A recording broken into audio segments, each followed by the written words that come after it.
aku mau nanya Pak Guru nih. Pak Guru setuju nggak kalau Islam itu anti sains? Tidak. Karena Pak Guru setuju nggak kalau misalnya suatu negara semakin religius masyarakatnya, itu peradabannya secara umum malah semakin mundur. Pak Guru, ke depannya nih masyarakat Islam kita peradabannya tuh akan kembali mengemas, kembali golden age, atau malah jadi suram? Halo semuanya, ketemu lagi sama aku Kumaila di channel Forbidden Question, segmen Forbidden Conversation. Kali ini aku bawa tamu yang sering banget diomongin teman-teman, kayak undang dong. Terus tring, aku undang Guru Gembul. Makasih banyak Guru Gembul sudah bersedia untuk menerima undanganku. Terima kasih sama-sama.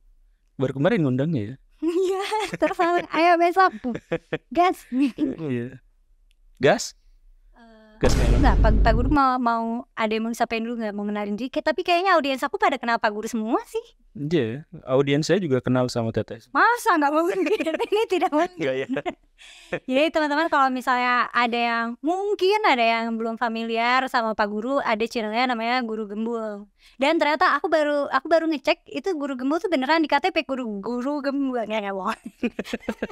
Itu katanya username di PS. Iya, waktu main PS tuh kan bikin nama gitu buat jadi karakter Smackdown, terus yang ngalahin Big Show, ngalahin Triple H.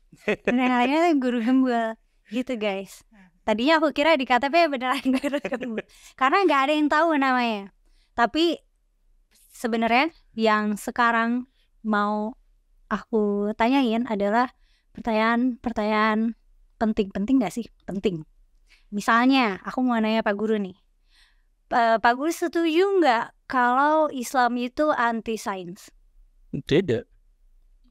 Karena? Sebenarnya sains dengan agama pada awalnya itu memang ada dalam satu frame, ada dalam satu kesatuan. Jadi peradaban-peradaban kuno selalu dimulai dari tempat-tempat ritual. Tempat manusia membangun peradaban awal mulanya itu adalah tempat-tempat peribadatan.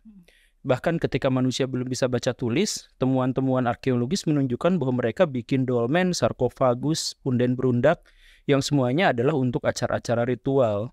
Dan dari situlah pengetahuan mereka, pemahaman mereka terhadap dunia dan sebagainya itu dimulai. Jadi Pythagoras itu adalah seorang spiritualis, betapapun agak nyeleneh memang gaya pikirannya, tetapi mungkin Plato dan kebanyakan filosof juga pada waktu itu, karena pada waktu itu belum ada sains yang terpisah secara filsafat. Filsafat dengan sains tidak berpisah, dan karena itu maka filsafat dengan agama, dengan etika juga tidak terpisah. Semuanya berakar pada sesuatu yang sama gitu. Cuman pada perkembangan selanjutnya, ketika manusia mulai bisa memilah-milah dan memecah-mecah karena kepentingan-kepentingan praktis mereka, maka agama terpisah secara epistemologis dengan sains terpisah dengan filsafat. Ya walaupun nanti ada yang mengatakan bahwa filsafat adalah awal mula dari sains gitu kan, tetapi kan sekarang sudah terpisah gitu. Benar. Dan seterusnya. Jadi jenis filsafat yang mana dulu gitu. Iya. Jadi pada awal-awal perkembangan tentu saja Islam itu adalah bagian dari sains, dan sains adalah bagian dari Islam pada awal mulanya.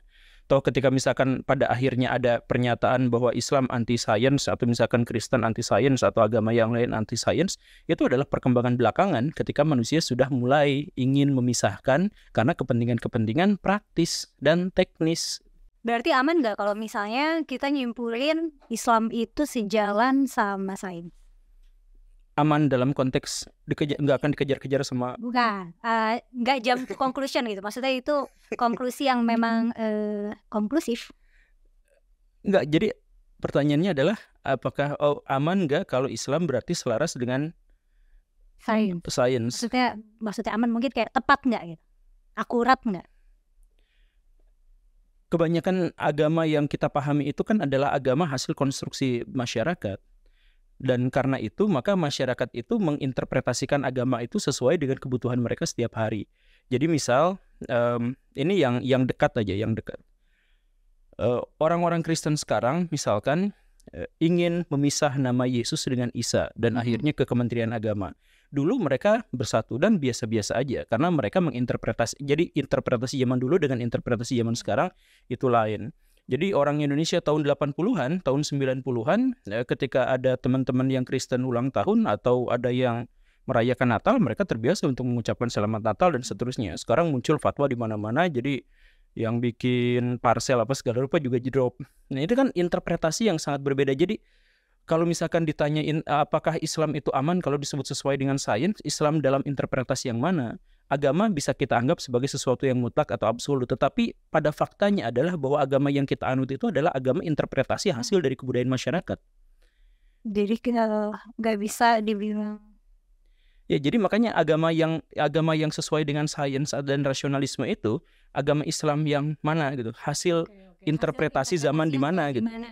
Iya, makanya ada beberapa pikiran dari orang-orang, misal para sosiolog, para antropolog, para ahli kebudayaan yang mengatakan bahwa agama itu selalu berubah. Jadi apa yang kita imani, walaupun namanya katakanlah ya, namanya adalah saya Kristen gitu. Tetapi iman Kristen sekarang itu sangat berbeda dengan iman Kristen 30 tahun yang lalu gitu. Dan misalkan orang-orang Kristen Katolik sekarang sudah terbiasa untuk nyiapin pohon Natal, tetapi 50-100 tahun ke depan itu adalah sesuatu yang kok emang boleh ya kayak gini gitu. Misalkan pertanyaan seperti itu. Atau misalkan ketika saya mengatakan bahwa Maria menikah di usia 14 tahun, orang-orang Kristen sekarang banyak yang protes, oh masa seperti itu, gak ada datanya dan sebagainya. Tetapi orang-orang abad pertengahan menganggap hari itu adalah sesuatu yang sangat biasa gitu. Karena ada di apokrifa. Iya, di antaranya gitu ya. Jadi sebenarnya agama itu yang kita pahami sekarang bukan agama iman yang berasal dari Tuhan atau secara subjektif kita pandang seperti itu, tetapi agama hasil pola pikir, hasil interpretasi masyarakat modern atau masyarakat dewasa ini terkait dengan kepercayaan-kepercayaan itu. Karena soalnya meskipun agamanya sama, bisa jadi attitude spiritualnya beda gitu ya. Gak ada satupun orang yang punya spiritualis yang sama dengan orang lain gitu. Itu seperti sidik jari aja. Meskipun agamanya sama. Iya, seperti agama yang sama. Makanya ada pernyataan Gus Dur yang sangat kontroversial ketika dia berkata bahwa saya seagama, saya seiman dengan Magni Suseno, tetapi saya beda agama dengan dia gitu. Jadi karena ngerasa lebih relate dalam hal sikap menyikapi keimanannya itu ya. Sikap dalam mengejawantahkan terhadap nilai-nilai kemanusiaan, terhadap nilai-nilai lingkungan hidup dan semacam itu. Iya benar sih. Tapi kan biasanya tuh argumen pendukungnya itu Islam sejalan sama sains, makanya masyarakat Islam tuh pada masa Islamic Golden Age pernah jadi pelopor lah dalam teknologi, pengetahuan, sains, karena mereka menghidupi Islam secara Islam gitu. Itu pernyataan yang dilematis dan kontradiktif sekaligus. Jadi ketika dikatakan bahwa Islam adalah agama yang sesuai dengan sains, pernyataan itu tidak sesuai dengan sains. Kalau misalkan ada orang yang menyatakan bahwa saya sesuai dengan sains, sains tidak pernah mengklaim bahwa saya sesuai dengan sains. Sains itu gak pernah menyebut ada kebenaran absolut. Paling mungkin mereka mengatakan itu adalah kebenaran ilmiah gitu, yang terbuka untuk dibombardir atas kritik-kritik gitu. Iya kan? Jadi ya gak mungkin menyatakan sesuatu yang ilmiah dalam konteks doktrin gitu. Karena agama itu dogmatis, sedangkan sains itu harus scientific base gitu, harus sesuai, harus empirical atau ada teori yang bisa diuji gitu. Iya. Dan karena itu maka sains selama-lamanya disebut meragukan. Karena basicnya meragukan, maka selama-lamanya dia meragukan. Sedangkan kalau agama tuh iman dan keyakinan gitu. Ya, kita didasarkan pada kepercayaan bahwa kita tunduk patuh dan pasrah pada sesuatu yang tidak mungkin kita jelaskan, tidak mungkin kita definisikan, dan tidak mungkin kita temukan bukti-bukti pendukungnya. Pak Guru setuju nggak kalau misalnya suatu negara semakin religius masyarakatnya, itu peradabannya secara umum malah semakin mundur? Fenomena hari ini ya. Tapi secara ideal ya tentu saja tidak seperti itu. Karena agama itu biasanya menginspirasi orang untuk melakukan sesuatu yang positif atau sesuatu yang baik. Cuman realitasnya sekarang agama itu dibalik untuk menjadi tameng kejahatan dan kelemahan kita. Jadi misalkan ginilah, sistem politik yang baik itu terinspirasi oleh orang-orang yang takut akan neraka. Jadi dia tidak berani korupsi. gitu kan misalkan. Tetapi agama sekarang dijadikan tameng. Kalau misalkan mau nyalon, maka dia akan mengkampanyekan basis-basis keagamaan untuk kepentingan politiknya. Kan begitu. Jadi sistem religi kita dijadikan alas bagi kepentingan ekonomi dan politik kita. Semestinya agama itu menjadi inspirasi bagi kemajuan kita. Jadi kalau misalkan agama atau negara-negara yang religiositasnya tinggi itu peradabannya relatif mundur, itu fakta, itu benar. Sekarang kita bisa mengkonfirmasi itu. Tetapi idealnya tidak seperti itu gitu. Harusnya tidak seperti itu. Jadi dasolennya gak gitu gitu. Harusnya justru kenapa kita misalkan berbuat baik, kita sopan santun, kita itu karena ada nilai-nilai spiritual yang kita percaya. Bukan, jadi kalau misalkan kita berbuat baik karena alasan-alasan yang pragmatik gitu, itu biasanya akan chaos, akan cepat berubah gitu. Seperti di Amerika Serikat atau ya khususnya di Amerika Serikat yang terlalu cepat gitu perubahan-perubahannya sehingga orang tidak bisa beradaptasi. Tapi kalau misalkan nilai moral, baik buruk dan sebagainya disandarkan pada sesuatu yang lebih sakral, yang kita tidak menjangkaunya, kita hanya mempercayainya, maka itu relatif lebih stabil gitu. Kadang-kadang juga kan sikap religius itu ada juga nih yang kayak anti sains, gak usah lah belajar fisika atau apa gitu, nanti di surga gak ditanyain gitu. Atau ada sikap kadang-kadang malah anti kemanusiaan atau diskriminasi gitu, ya biar aja lah dia mau orang kafir gitu. Nah, coba misalkan kita balik, itu kan sebenarnya kepentingan duniawi dia kan, karena yang tadi itu karena dia kalah, dia menjadikan agama sebagai tameng. Coba kalau misalkan kita balik, negara apa sekarang yang paling maju di Asia? Katakanlah Jepang misalkan. Jepang maju karena spiritualisme mereka, karena sistem religi mereka. Karena mereka menganggap bahwa kedisiplinan, kesetiaan, bertanggung jawab itu adalah bagian dari sistem religi mereka. Betapapun mereka sudah tidak lagi percaya pada Tenno Heika, bahwa dia adalah keturunan dari Amaterasu no Mikami misalkan, tetapi sistem spiritual itu kan lebih luas daripada itu. Atau misalkan orang-orang Eropa, kenapa bisa maju? Ya karena dorongan-dorongan dari Protestanian, dorongan-dorongan bahwa jadi wujud dari iman itu harus mewujud dalam tindakan.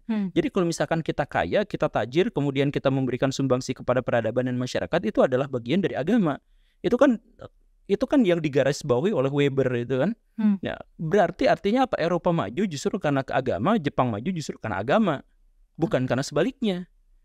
Betapa misalkan bahwa sekarang itu adalah di Eropa menjelma menjadi ateisme gitu ya, menjadi semakin sekuler dan sebagainya. Ya itu definitif ya, itu perspektif, itu paradigma, itu sudut pandang gitu. Tetapi mari kita lihat kalau misalkan sudut pandangnya adalah yang tadi itu gitu, bahwa Jepang bisa maju justru karena spiritualisme mereka. Kenapa kalau misalkan Islam yang takut pada surga dan neraka tidak diarahkan untuk misalkan membangun sebuah peradaban? Jadi misalkan pertanyaan yang paling sederhana, di dalam Al-Quran disebut pendusta agama buat orang yang tidak membantu fakir miskin, yang mengabaikan orang anak-anak yatim gitu kan. Kenapa enggak itu diejawantahkan dalam bahwa kita harus menciptakan sebuah sistem ekonomi yang sangat bagus, yang sangat baik, sehingga orang-orang miskin bisa kita selamatkan dan anak-anak yatim bisa kita ambil dari jurang kemiskinan. Kenapa kita tidak ejawantahkan itu? Nah kan pertanyaannya adalah karena ternyata kita tidak beragama. Jadi yang peradabannya mundur itu adalah yang tidak beragama atau menjadikan agama sebagai keset kepentingan politik mereka, dan yang maju itu adalah yang menjadikan agama sebagai inspirasi dari peradaban mereka. Bisa nggak kita paradigmanya seperti itu? Ya sebenarnya bisa. Ya, bisa aja sebenarnya. Ya, tentu saja itu, maksud saya itu adalah itu itu kontradiktif atau misalkan itu dilema. Tetapi maksud saya bisa ketika kita mengambil sudut pandang yang itu gitu. Tapi berarti untuk sebuah peradaban maju, agama itu bukan komponen yang esensial dan substansial, karena bisa maju-maju aja tanpa agama gitu. Jadi gini nih, kemajuan bangsa itu bukan gara-gara pengetahuan, tapi gara-gara mental. Dan institusi apa yang paling mempengaruhi mental masyarakat secara masif? Tentu yang berhubungan dengan sesuatu yang spiritual atau sesuatu yang masif, itu yang dihargai gitu. Begitu kan? Jadi agama adalah yang paling praktis. Iya, benar-benar. Karena itu dihargai. Iya, karena itu dihargai. Secret, dan orang akan dengerin gitu. Ya. Kita misalkan bisa menghujat Pak Jokowi gitu. Kita misalkan bisa menghujat Pak Prabowo. Tetapi kalau misalkan agama, kita akan sulit, atau masyarakat secara komunal itu tidak berani untuk melakukan itu. Jadi gimana kalau misalkan agama itu justru kita jadikan sebagai inspirasi untuk membangun kemajuan? inspirasi membangun kemajuan / social control yang efektif. Yep. Jadi yang bikin masyarakat Islam itu berjaya pas Islamic Golden Age itu bukan Islam ya? Adalah interpretasi orang-orang pada waktu itu terkait dengan agama Islam. Jadi misalkan interpretasi zaman dulu yang paling populer adalah, nah ini kan ahli tafsir. Minta di-cut langsung. Jadi di dalam Islam itu seringkali disebut Alkitab wal Hikmah gitu kan. Ada sampai 20 ayat yang menyebut Alkitab wal Hikmah. Alkitab itu maksudnya adalah Al-Qur'an, sedangkan Al-Hikmah itu adalah ilmu pengetahuan atau kebijaksanaan yang didapat dari nabi-nabi terdahulu. Makanya disebut sebagai hikmah itu adalah milik kaum muslimin yang hilang. Kalau misalkan ditemukan maka ambillah itu. Nah, berarti pernyataan hikmah itu dipahami bahwa kalau misalkan ada ilmu pengetahuan yang luar biasa yang berasal dari Yunani, kita ambil kan itu adalah bagian dari Islam. Kalau Islamic Golden Age gitu ya? Iya, begitu. Jadi ketika ada matematika yang luar biasa dari tradisi India, langsung aja bahwa ini adalah milik kaum muslimin yang hilang. Karena apa? Karena dalam sejarah, karena dalam sistem teologi Islam dikatakan bahwa nabi itu jumlahnya tidak terbatas sejumlah suku bangsa yang pernah ada di bumi. Karena setiap suku bangsa pasti ada nabinya. Berarti di India pasti ada nabinya, di Yunani pasti ada nabinya dan sebagainya. Dan karena itu banyak juga orang-orang yang berpikiran misalkan bahwa Socrates itu adalah seorang nabi atau Aristoteles itu adalah seorang nabi. Maka kalau misalkan kita ambil itu adalah hikmah. Jadi kita tidak langsung ngambil biner bahwa mereka kafir, penyembah berhala atau musyrik, sedangkan kita adalah beriman, sehingga kita tidak mengambil logika dan pengertian mereka. Kan kita di orang-orang zaman dulu tidak seperti itu. Gitu. Langsung ambil aja. Karena apa? Itu adalah bagian dari kaum muslimin yang hilang. Karena mereka punya nabi yang tidak tertera di dalam Al-Quran atau tidak terkait dalam hadis. Lalu bagaimana cara mereka misalkan mengetahui atau mengidentifikasi bahwa itu nabi atau bukan? Karakteristiknya sederhana di dalam Quran dan Sunnah. Ciri nabi itu adalah satu, bahwa dia pasti mengajarkan bahwa Tuhan itu esa. Yang kedua, bahwa menceritakan bahwa akhirat itu atau kehidupan setelah kematian atau hari akhir itu pasti ada. Nah, Aristoteles memenuhi kriteria itu. Bukan dapat wahyu? Ya tidak, bukan. Iya kan, dapat wahyu atau tidak itu tidak bisa dibuktikan. Yang bisa dibuktikan itu apa yang dia ceritakan, kan begitu. Aristoteles itu bicara tentang causa prima atau supracausa. Itu penyebab pertama yang sebenarnya juga tidak klop-klop amat sih misalkan dengan ini ya. Islam ya. Dengan Islam. Tetapi Islam dengan penyebab pertama bahwa dia pasti tunggal itu sudah selesai gitu. Udah cukup ya, untuk membuktikan kalau dia nabi. Dan bahwa dia adalah guru dari Alexander Agung yang diduga sama seperti yang di dalam Al-Kahfi dan Al-Anbiya itu sebagai Iskandar Zulkarnain, maka selesai sudah. Jika disebut Iskandar Zulkarnain itu adalah seorang muslim, maka siapa gurunya? Tentu saja seorang muslim. Ya kan? Makanya orang-orang di zaman dulu, Al-Kindi, bahkan tokoh-tokoh Al-Farabi dan sebagainya, bahkan Abu Hasan Al-Asy'ari itu juga mengira bahwa, atau setidak-tidaknya bahwa mereka tidak berburuk sangka bahwa kemungkinan besar mereka itu adalah para nabi gitu. Jadi lebih terbuka terhadap pengetahuan dari luar justru. Iya. Itu mereka sangat terbuka. Makanya kita membaca Al-Qur'an yang sama, yaitu Alkitab wal Hikmah gitu. Tetapi arti, definisi, dan interpretasi terhadap Alkitab dan Al-Hikmah di zaman dulu dengan zaman sekarang berbeda, yang akhirnya menghasilkan sebuah peradaban yang juga berbeda. Iya, kebayang. Jadi agama adalah interpretasi kita, bukan agama sebagai satu yang sakral gitu, yang tidak bisa dibongkar apa segala rupa, ya gak gitu. Benar-benar. Di beberapa audiens tuh suka nemu masih ngerasa kalau agama itu adalah bukan budaya, adalah kayak entitas terpisah dari budaya dan politik gitu. Padahal kan itu kan way of life yang sebenarnya intertwine ke everything gitu. Ya, termasuk ke cara hidup. Banyak orang yang mencoba untuk memisahkan agama dengan budaya itu karena secara definisi budaya itu adalah hasil cipta karya karsa manusia. Itu yang bikin gak nyaman ya. Sedangkan agama itu dipahami sebagai wahyu ilahi. Kalau misalkan kita interpretasikan ulang, misalkan yang dimaksud dengan agama itu adalah interpretasi manusia atas wahyu ilahi, maka itu menjadi bagian dari budaya. Dan kalau misalnya budaya itu pengertiannya adalah kebiasaan, norma, value, gaya hidup itu kan jadinya beririsan juga sama agama padahal. Iya. Dan itu berpengaruh ke semuanya. Tapi kalau yang Islamic Golden Age itu karena pemerintahnya juga nggak sih, kayak enforce masyarakatnya buat suka pengetahuan gitu. Makanya perpustakaan apa tuh yang gede banget? Baitul Hikmah. Oh ya, Baitul Hikmah itu kan kayak perpustakaan terbesar ever. Itu karena didukung pemerintah gitu. Iya, ada pemerintah yang secara sengaja akhirnya menghasilkan peradaban Islam yang besar, ada yang secara tidak sengaja. Di zaman Umayyah itu secara tidak sengaja menghasilkan peradaban yang besar itu justru karena mereka tidak sengaja. Jadi di zaman Umayyah itu orang-orang belum bisa mentranslasikan budaya-budaya dan sistem politik dari Persia. Sehingga mereka ngambilnya dari Romawi. Dan di Romawi itu sistem pemerintahannya tidak terpusat. Karena sistem pemerintahannya tidak terpusat, maka setiap daerah itu dipersilahkan untuk memiliki pemimpin intelektualitas masing-masing gitu.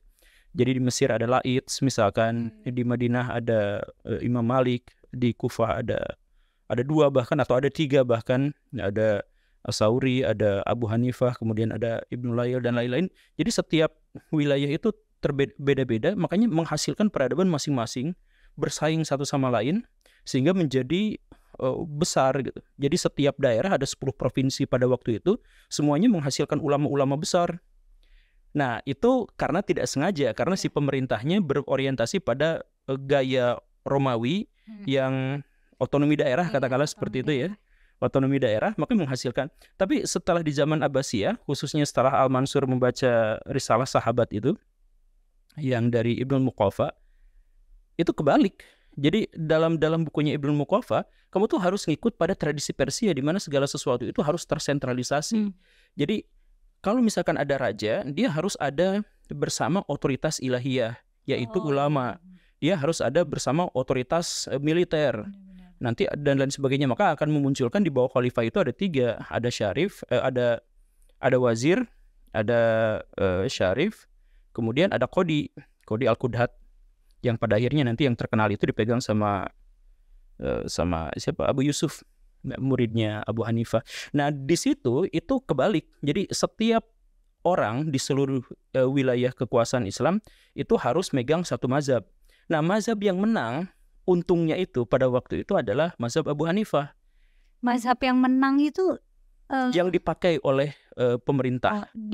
Oke, berarti dipilih oleh otoritas gitu. Dipilih oleh otoritas, tetapi ini unik. Jadi pada waktu itu ada transaksi kebijakan yang transaksi kepentingan politik yang sangat luar biasa antara Harun al-Rashid dengan Abu Yusuf. Jadi gini ceritanya. Di zaman Al-Mansur, Abu Hanifah itu diajak oleh Al-Mansur sebagai khalifah, kamu jadi Qodi, jadi pemimpin orang beriman di sini, di bawah saya. Abu Hanifah, saya nggak mau. Terus kata Al-Mansur, kalau kamu dipilih dan kamu mau, maka semua wilayah ini mazhabnya jadi mazhab Abu Hanifah, terus pemikiran kamu semuanya akan disebarkan, terus kitab-kitab kamu akan dilestarikan, kemudian tidak akan ada aturan yang tidak sesuai dengan keinginan kamu. Itu tawaran yang menggiurkan dan kamu akan dapat gaji yang paling tinggi. Kata Abu Hanifah, saya tidak mau. Sampai disiksa, sampai dihukum mati, sampai disuruh minum racun, dia tidak mau. Kenapa? Karena itu menjual belikan agama. Jadi walaupun mazhabnya ditawarin apa segala rupa, dia tidak mau. Tetapi muridnya berkebalikan, Abu Yusuf, murid terbaik dari Abu Hanifah. Ketika ditawarin oleh Harun al-Rashid, mau nggak kamu jadi pemimpin tertinggi, hakim agung di wilayah sih? Ini beda jawabannya. Boleh. Tapi otoritas saya harus lebih tinggi daripada kamu, daripada khalifah. Jadi aturannya adalah begini. Pertama, tidak ada seorang pun yang ada di atas konstitusi, termasuk khalifah. Itu aturan pertama, syarat. Kalau saya mau jadi Qodi Al-Qudhat boleh, tapi syarat pertama itu adalah itu. Kemudian yang kedua adalah bahwa yang bikin konstitusinya saya.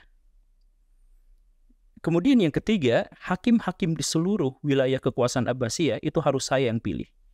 Nah, artinya dalam hal ini otoritas Abu Yusuf itu di atas, karena dia yang bikin undang-undang, dan kemudian khalifah sekalipun harus taat pada undang-undang.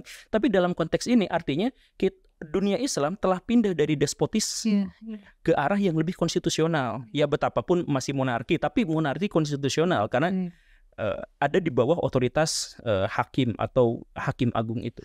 Nah, karena pada waktu itu Harun al-Rashid itu terinspirasi oleh Umar bin Abdul Aziz, tetapi merasa tidak mampu menjadi seperti ulama seperti beliau. Kan dalam Islam itu umaroh dan ulama itu idealnya adalah ada dalam satu kesatuan. Itu idealnya. Jadi pemimpin agama itu adalah pemimpin negara sekaligus gitu. Nah, karena Harun al-Rashid merasa bahwa saya tidak mampu sehebat Umar bin Abdul Aziz, ya sudah kalau gitu saya tandem. Saya adalah pemimpin agama, saya pemimpin negaranya, kawin dengan pemimpin agamanya yaitu Abu Yusuf pada waktu itu. Dan deal pada waktu itu. Makanya Abu Yusuf kemudian seluruh hakim dia yang atur, konstitusi dia yang atur dan sebagainya, termasuk terbentuknya Raudatul Hikmah yang kemudian nanti namanya diganti menjadi Baitul Hikmah.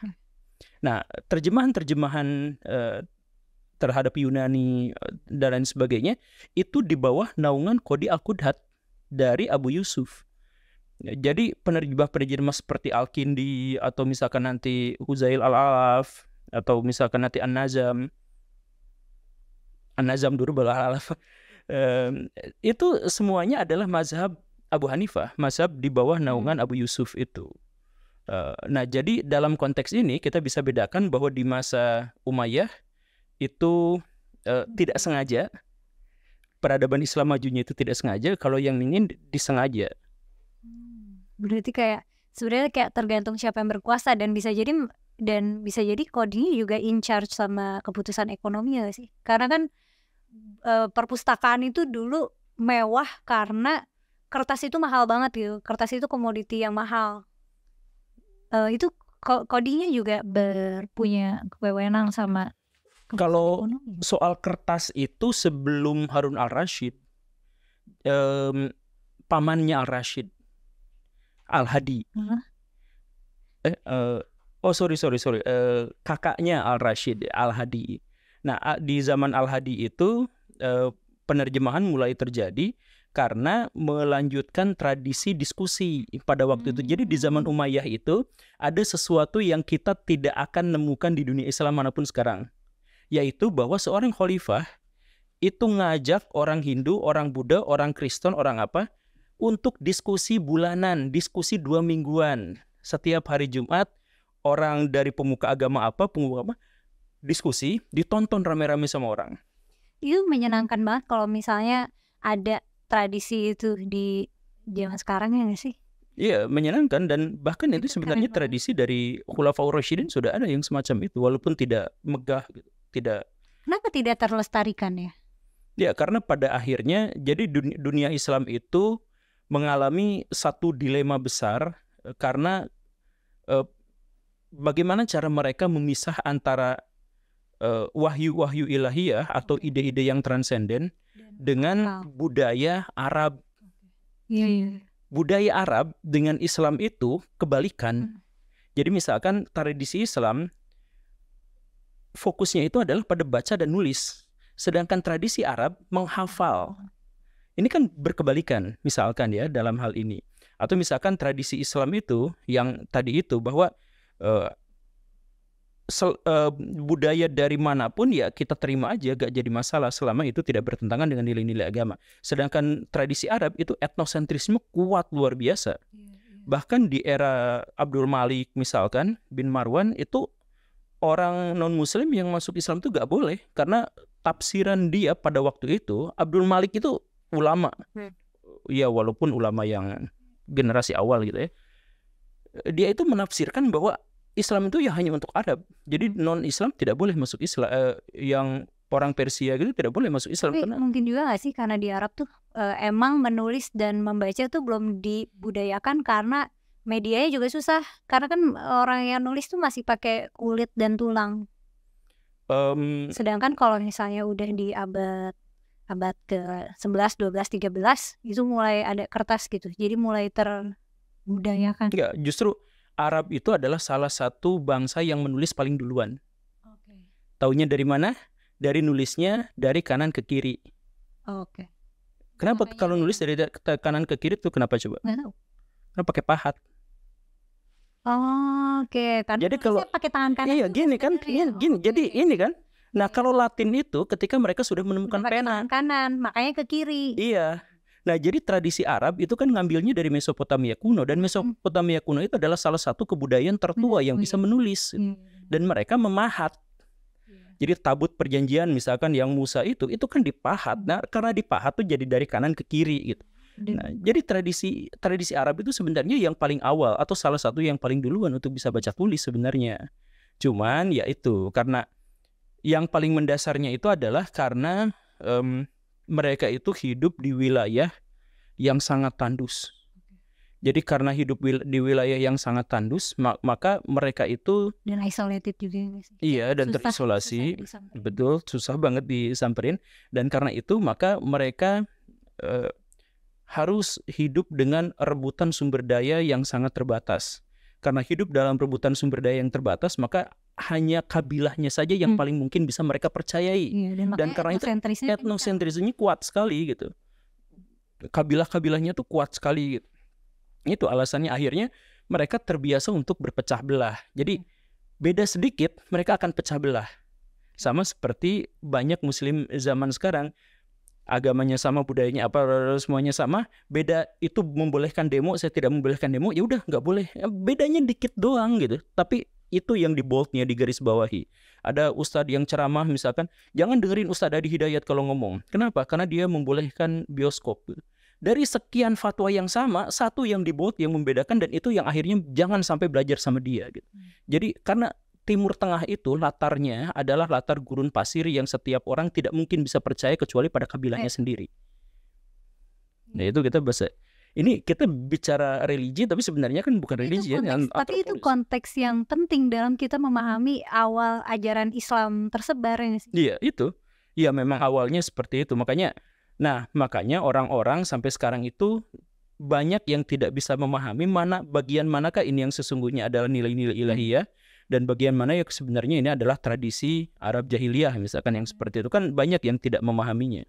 Karena itu misalkan banyak akhirnya orang-orang yang mengira beragama Islam padahal dia mengikut pada tradisi-tradisi Arab atau tradisi-tradisi gurun pasir. Padahal itu bukan esensi ajarannya, itu bukan itu. Iya. Gitu. Tapi berarti titik baliknya apa? Yang kita udah jaya terus runtuhnya kenapa? Mihnah. Apa itu mihnah? Mihnah tuh tahun 833 ada seorang khalifah putra dari putra dari Harun al-Rashid, Al-Ma'mun, putra dari seorang selir. Jadi dia cerdas luar biasa, dia bertakwa, dia baik hati, dia ingin seperti ayahnya Harun al-Rashid, dan dia ingin seperti lebih-lebih dia ingin seperti Umar bin Abdul Aziz. Nah karena itu maka dia kan Umar bin Abdul Aziz itu berarti menggabungkan otoritas ilahiyah dengan otoritas duniawi dalam satu pribadi gitu kan, yaitu dirinya sebagai khalifah gitu. Nah Al-Ma'mun itu berpikir saya pengen jadi seperti itu.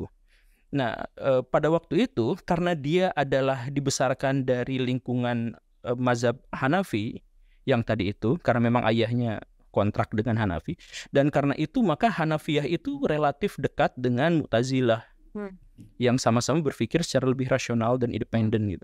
Nah karena berpikirnya seperti itu, muncul orang-orang Mu'tazilah itu sering berdebat dengan orang-orang Kristen. Nah salah satu orang-orang Islam itu mempertanyakan kenapa wujud Tuhan itu harus ada Yesus padahal Yesus adalah utusan Tuhan.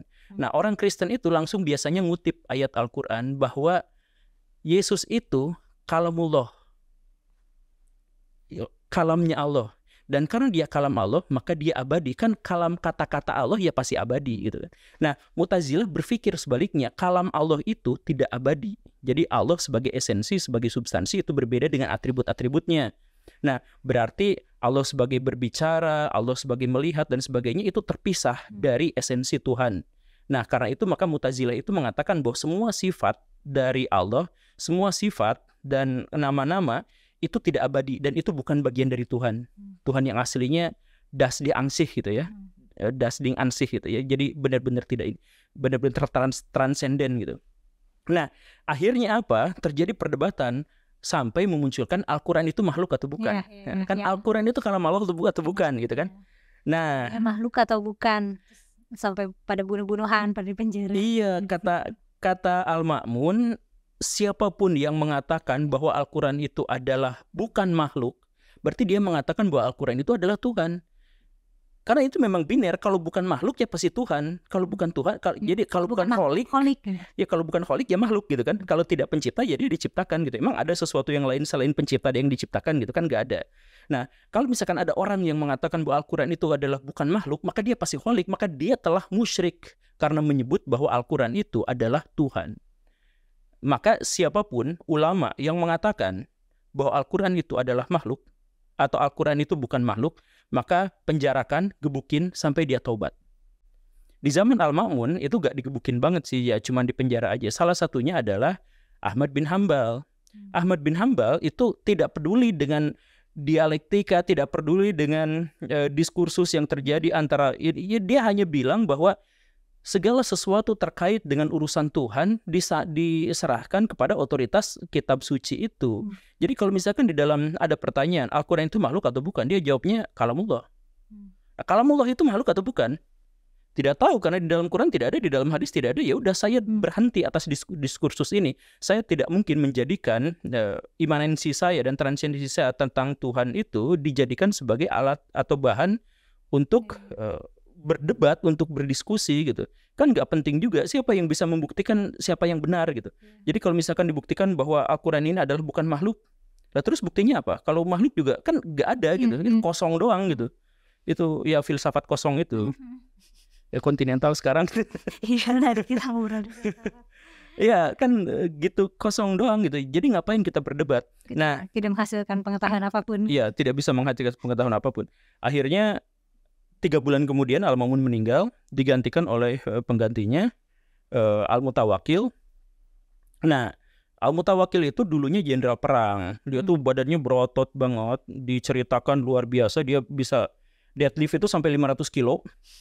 Itu ada riwayatnya memang, ngangkatin beban sampai 500 kilo tuh. Itu kuat karena dia latarnya militer, dia mainnya kekerasan. Jadi, nah sejak dia main kekerasan itu, jadi siapapun ulama yang bilang Al-Quran itu bukan makhluk, dicambukin, dia apa? Ya maaf ya, Ahmad bin Hambal itu sampai kencing darah, disiksa tuh, di smackdown tuh, di penjara tuh. Jadi akhirnya orang-orang awam berpihak semuanya kepada bukan kepada Ahmad bin Hambal yang karena disiksa itu, dan akhirnya meninggalkan rasionalisme pemerintah. Nah, jadi semua yang liberal, semua yang moderat itu dihajar. Makanya muncul kelompok Hanabilah pada waktu itu. Jadi yang Syiah, yang Syafi'iyah itu diserang habis, dibantai. Jadi Baghdad itu selama 1 abad kerusuhan terus antara Hanabilah dengan kelompok-kelompok yang lain. Bahkan ada mufasir paling terbesar dalam sejarah Islam yang meninggal dengan cara mengenaskan oleh Hanabilah itu, Ibnu Jarir At-Tabari. Jadi dia ngomong bahwa Ahmad bin Hambal itu bukan ulama fikih. Dan kalau misalkan soal fikih, saya cenderung lebih percaya pada Abu Hanifah daripada Ahmad bin Hambal. Itu ngomong gitu doang, digebukinnya sampai berdarah-darah, kemudian tidak boleh berobat, sampai meninggal di rumahnya atas luka-lukanya, dan itu masih dijagain. Ketika rumahnya pun mau dibuka untuk jenazahnya dikeluarin untuk dikuburkan, itu masih digebukin juga si pelayatnya. Akhirnya dikuburkan di dalam rumah, hanya gara-gara perbedaan kecil itu, bahwa menurut saya Abu Hanifah lebih faqih daripada Ahmad bin Hambal. Dari pernyataan itu, atau disinyalir dia pro terhadap sedikit doktrin-doktrin Syiah gitu. Itu, dan akhirnya sejak saat itu kerusuhan terjadi di mana-mana, sampai akhirnya yang paling ngenes itu dirasakan oleh Salahuddin Al-Ayyubi. Ketika Salahuddin Al-Ayyubi minta bantuan kepada khalifah, saya mau membebaskan Yerusalem dari kekuasaan orang-orang Kristen. Khalifah tidak bisa membantu karena apa? Karena wilayah Muslim semuanya sudah terpecah belah dan dia sibuk untuk mengamankan kekuasaannya sendiri. Jadi pada waktu itu ada 4 juta personil tentara kaum muslimin tidak bisa apa-apa ketika diserang oleh 150.000 pasukan Eropa. Berarti waktu kalah sama Mongol itu karena keadaan dalam negaranya juga lagi nggak stabil. Lagi chaos. Makanya nanti pas Salahuddin Al-Ayyubi dia mengeluarkan sebuah istimewa lah, katakanlah ya, istimewa ulama. Sejak saat itu ditutuplah pintu istihad. Jadi tidak boleh ada istihad baru karena bahkan istihad yang lama pun belum selesai. Maka ditutup pintu istihad, dikasih persyaratan yang sangat berat, dan kemudian yang diakui hanya 4 mazhab itu saja. Tujuannya stabilitas negara. Tujuannya adalah stabilitas negara. Dan memang relatif lebih stabil sejak saat itu gitu. Cuman maksudnya adalah bukan Mongol yang melakukan serangan yang akhirnya menghancurkan peradaban Islam, tetapi ditutupnya pintu istihad gara-gara kerusuhan yang terjadi terus-terusan, gara-gara intoleransi yang dimulai dari pemerintahan yang terlalu absolut. Tadi aku sempat mikir, oh mungkin karena peradaban intelektualnya tuh maju karena pakai mazhab Hanafi ya. Mazhab Hanafi kan lebih lentur dan lebih rasional. Satu di antara sekian banyak faktor gitu. Iya, ya. Terus tapi ternyata kebebasan dan rasionalitas yang di encourage di masyarakat itu malah sampai ke masalah yang nggak penting tadi gitu. Apakah Quran itu, dan itu kan banyak nyawa gitu, banyak korban. Iya, dan itu kan nggak penting banget, pertanyaan semacam itu tuh nggak penting. Jadi apa ya? Ini nih kita ingin budaya yang budaya di mana intelektualitas tuh diutamakan lah gitu. Tapi ketika sampai hal yang sebenarnya nggak substansial diperdebatin, itu jadi kontraproduktif. Iya. Jadi kita itu menjadikan hal-hal yang profan itu menjadi sakral gitu. Iya. Hal-hal yang pikiran manusia, tafsiran ulama itu jadi sakral gitu. Jadi kita anggap itu sebagai sesuatu yang tidak boleh dibantah, tidak boleh didebat gitu. Jadi misalkan kalau saya mengatakan bahwa menurut saya Abu Hanifah dalam hal ini lengah, misalkan saya mengatakan pernyataan seperti itu pasti dihajar habis-habisan lah. Padahal itu kan sebenarnya adalah diskursus, itu pernyataan itu adalah hasil istihad, jadi atau paling jauh juga fatwa. Kalaupun saya salah gitu misalkan ya, tidak menghasilkan bahwa saya akhirnya menjadi kayak gimana, ya biasa aja, itu adalah bagian dari diskusi. Tapi kan sekarang kita tidak akan bisa menerima itu. Berarti blind spotnya itu berarti ini ya gak sih, orang-orang masyarakat nggak bisa bedain mana ide, mana identitas, mana pengetahuan, dan mana kepercayaan. Dan ditambah setelah itu muncullah tokoh-tokoh yang anti filsafat, anti logika. Itu menyuburkan ke... Ya, jadi ketidakmampuan kita mendefinisikan, ketidakmampuan kita untuk membedakan gitu. Ya semakin tidak mampu karena logika berpikirnya malah dihentikan. Jadi kan untuk bisa mendefinisikan, untuk bisa memilah gitu kan. Itu kan semuanya butuh logika. Philosophizing ya, butuh filsafat. Critical thinking gitu. Nah, itunya dilarang. Pikir kritis. Itu ada sampai kutipan Ibnu Salah tuh, agak. Jadi filsafat disebut setan, hanya retorika, sesat ya. Dan itu sebenarnya sampai sekarang lupa Guru, ada image filsafat itu sesat, itu masih ada, dan ngutipnya tuh masih dari ulama zaman chaos itu. Iya. Ini udah abad keberapa itu masih dikutip loh. Iya, ya itulah makanya. Jadi ya karena ya tadi itu sesuatu yang profan, itu pernyataan ulama yang boleh kita langgar, tidak apa-apa, itu bagian dari diskursus. Tapi itu dianggap sebagai sesuatu yang sakral gitu. Bahkan ketika dia bukan ulama tapi ngaku ulama kemudian mengeluarkan pernyataan, itu jadi sakral. Iya benar. Oh benar. Ngomong-ngomong soal ulama, kan kita negara Indonesia nggak punya nih sertifikasi ya, kayak sertifikasi ulama tuh nggak ada gitu. Jadi ada public figure yang disebut ulama, ya udah sebut aja ulama gitu. Yang penting pinter ceramah, pinter ngomong, masyarakat percaya. Dan kadang-kadang kredensialnya mungkin nggak ada gitu. Nah itu menurutku kemunduran kemampuan berpikir saat itu tuh sampai sekarang di Indonesia gitu. Jadi masyarakat nggak bisa berpikir kritis dan nggak bisa ngolah perkataan ulama. Iya. Ya itu sebenarnya ada plus minus juga sih, apakah ada sertifikasi atau tidak gitu. Iya benar, itu plus minus. Tapi masyarakatnya nggak bisa ngolah nih masalahnya. Ya cuman kalau misalkan kita ngikut pada abad kejayaan Islam yang tadi itu Abbasiyah sama Abbasiyah itu jelas itu ada sertifikatnya. Iya. Yang tadi itu wajib Benar. ada sertifikatnya. Jadi kalau misalkan ada ulama tapi tidak memiliki sertifikat ini ya tidak mungkin. Dan kalau misalnya ada warga biasa yang pengen nempuh jalur jadi ulama dalam arti bisa berfatwa ya, bisa berpikir, dan itu kan ulama kita sekarang nggak punya kan. Kalau ada masalah kontemporer pasti dikasihnya mazhab Imam Syafi'i ini gitu. Tapi kan dibutuhkan fatwa yang lebih update gitu karena masalahnya kontemporer. Ulama kita nggak punya kemampuan itu gitu. Tidak memiliki kemampuan, dan kalaupun ada yang memiliki kemampuan ditutup. Benar. Karena dianggapnya salah gitu. Jadi kalau misalkan kita menganalisis fenomena zaman sekarang, misalkan riba, maka ngambilnya harus dari fatwa abad ke-12. Ya, padahal kan sistem ekonominya udah beda. Iya, udah beda. Harusnya kan sebelum ngeluarin fatwa diperiksa dulu sistem ekonomi modern gitu. Iya. Jangan pakai fatwa dengan sistem ekonomi abad 12. Terus jadinya menurut Pak Guru, kenapa kita nggak bangkit lagi? Peradaban Islam nggak bangkit lagi. Ya setelah meruntuh abad 12-13 itu ya kayak suram aja terus sampai sekarang ya. Ya karena kita berpikir itu sesuai dengan hawa nafsu kita. Jadi sesuai dengan hawa nafsu itu adalah sesuatu yang bisa membuat kita nyaman. Jadi bagaimana cara proses berpikir kita, frame-nya itu adalah sesuatu itu dianggap benar kalau itu membuat kita nyaman. Jadi misalkan, kenapa peradaban Islam mundur? Yang paling bikin nyaman itu adalah ini konspirasi Yahudi. Iya benar, nggak mau terima fakta. Ketika kita mengakui kekalahan dan kelemahan kita itu sakit hati.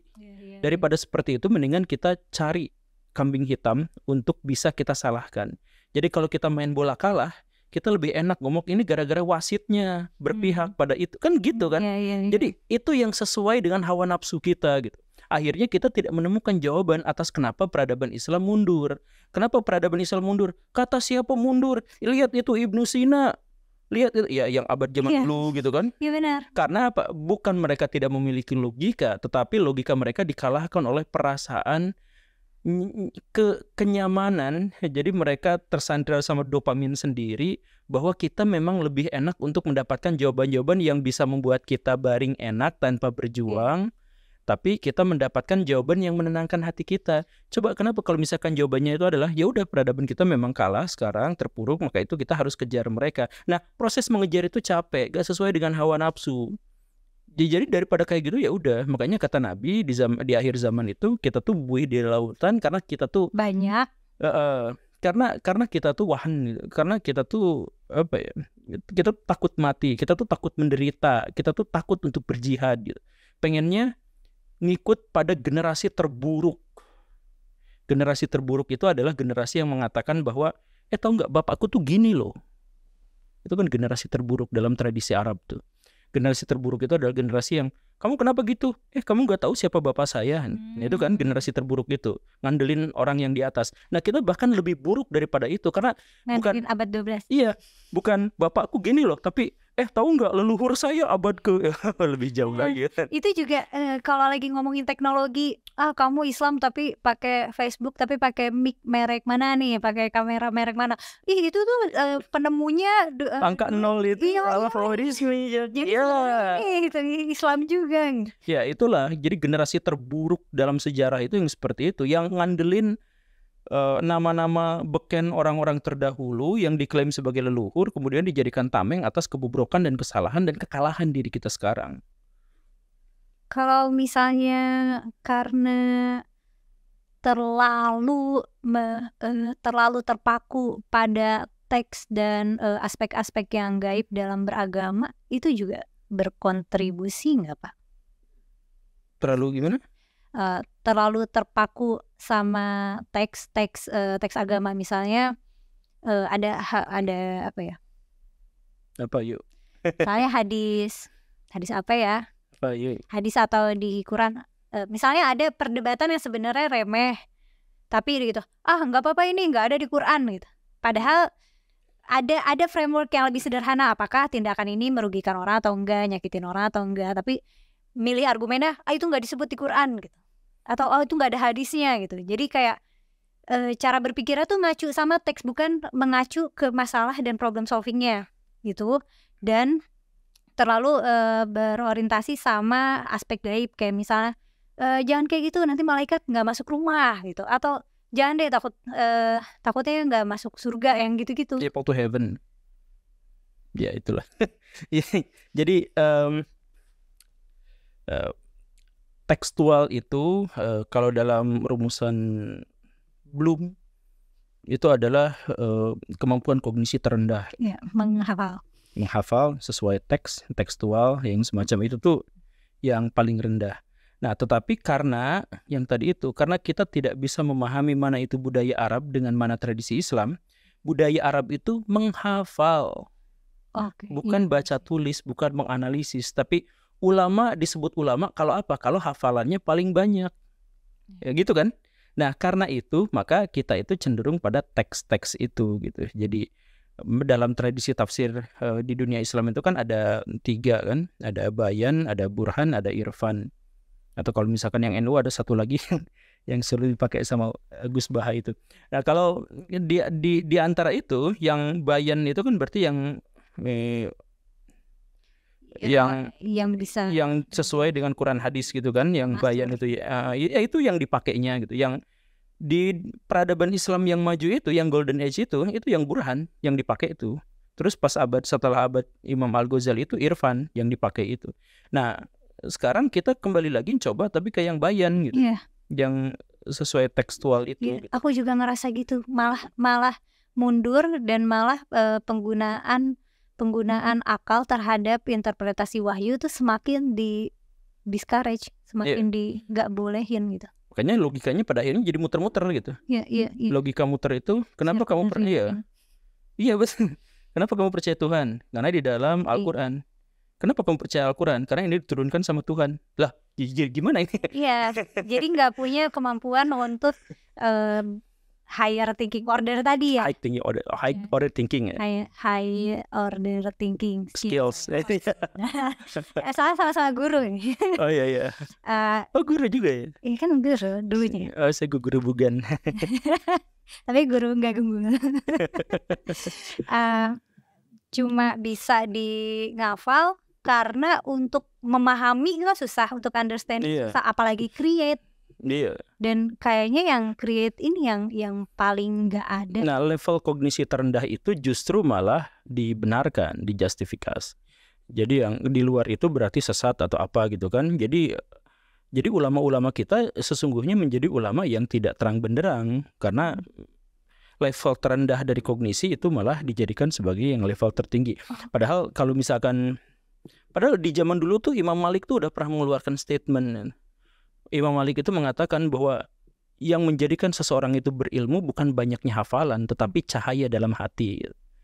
Itu penting sekali sebenarnya, dan itu pernyataan ulama zaman dulu. Jadi maksudnya ulama zaman dulu bisa sampai dapat golden age itu adalah karena kesadaran-kesadaran mereka tentang pengetahuan, tentang jadi sekali lagi ya harus ditekankan ini, yang pernyataan Imam Malik, quotes-nya keren banget. Jadi orang berilmu itu bukan karena banyaknya hafalan, tapi karena cahaya dalam hati.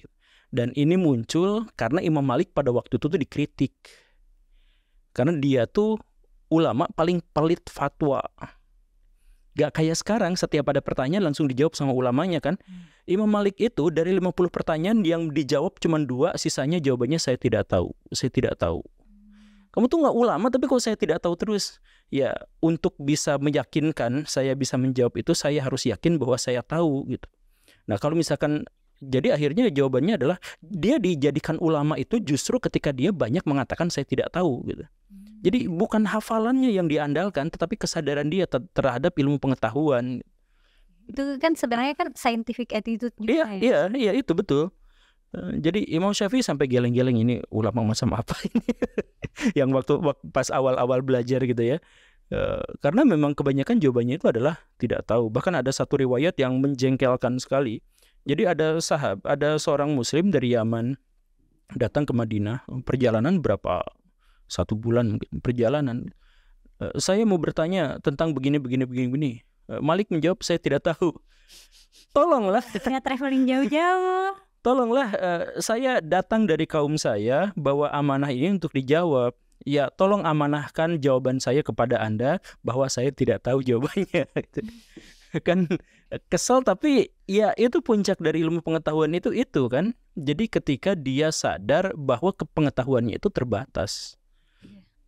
Dan jadinya kalau di taksonomi Bloom tingkat kita paham tuh ketika kita udah create. Kalau di ulama berarti ketika dia udah bisa berfatwa. Udah evaluasi itu levelnya, udah mengevaluasi pengetahuannya sendiri gitu. Jadi itu sudah di level tertinggi. Create itu ya sampai level 3 sebenarnya kan dalam Bloom itu.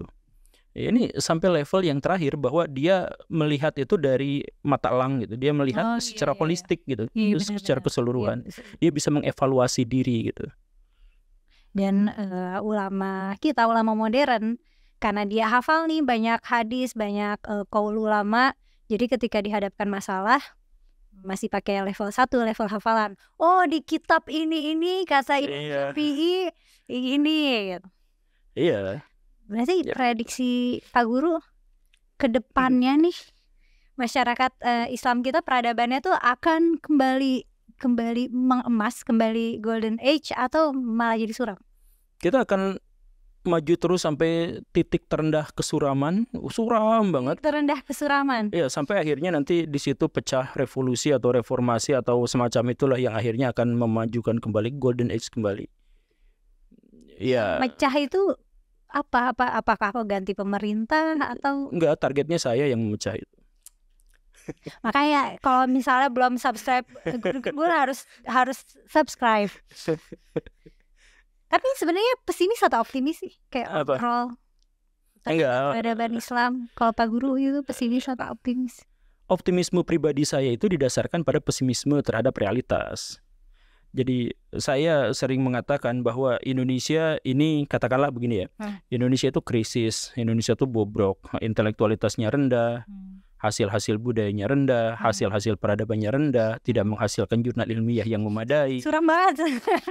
Tapi justru tokoh-tokoh besar, orang-orang besar lahir dari wilayah-wilayah paling krisis. Dan kita tidak menemukan ada tokoh besar yang lahir dari dunia yang mapan.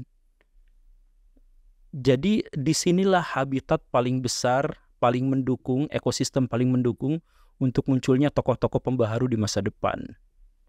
Jadi kayak harus suram dulu, karena nanti akan ada kayak respon budaya yang menentang itu, karena kan suram banget, gak nyaman pasti. Bukan, maksud saya adalah realitas hari ini yang begitu buruknya itu mendorong saya secara pribadi termotivasi untuk bisa menjadi pahlawan di masa depan. Jadi saya tidak akan banyak belajar sejarah, saya akan fokus bagaimana caranya agar nama saya tercatat dalam sejarah. Tercatat sih pasti jejak digitalnya banyak. Oh iya. Kalau teman-teman gimana nih? Pesimis atau optimis nggak sama peradaban Islam di Indonesia? Menurut kamu kita sebagai masyarakat secara kolektif, apakah kita akan menjadi masyarakat yang cerah, akan jadi masyarakat yang lebih beradab, lebih beradab, cerah? Golden age. Apakah kita akan menuju peradaban yang golden age lagi, atau seperti prediksi Pak Guru kita akan kayak suram dulu? Tulis di kolom komentar ya. Kalau misalnya kamu punya pertanyaan buat Pak Guru juga tulis juga, nanti aku sampaikan. Gimana Pak Guru? Siap. Terima kasih banyak sudah memenuhi undangan ke hari ini. Dan teman-teman semua, makasih udah nonton sampai selesai. Sampai ketemu lagi di konten selanjutnya.